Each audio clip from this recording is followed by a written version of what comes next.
a 10 to 12 minute presentation on any subject at any time, on any circumstance. But I'm going to do the best I can with what I have allotted to me. Proverbs 23. Listen very carefully as we read in the 29th verse to the end of that verse. Who hath woe? Who hath sorrow? Who hath contentions? Who hath battling? Who hath wounds without cause?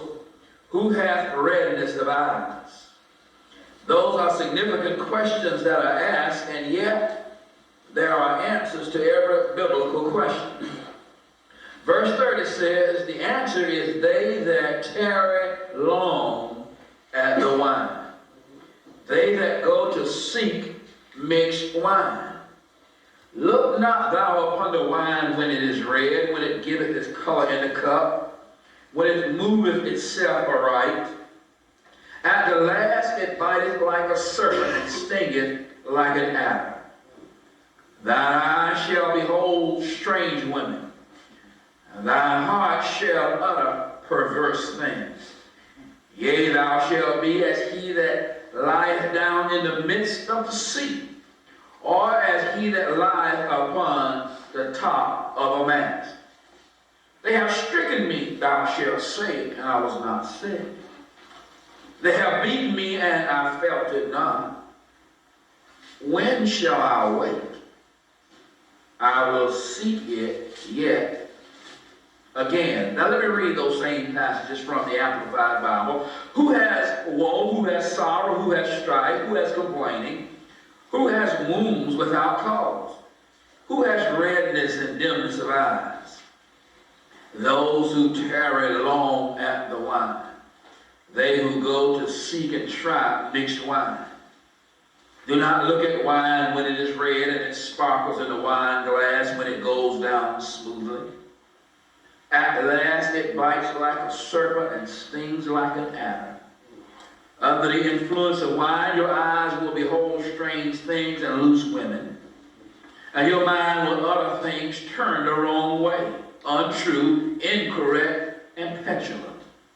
Yes, you will be as unsteady as he who lies down in the midst of the sea, and as open to disaster as he who lies upon the top of a mast. You will say, they struck me, but I was not hurt. They beat me as with a hammer, but I didn't feel it. When shall I wait? I will crave and seek more wine again and escape reality.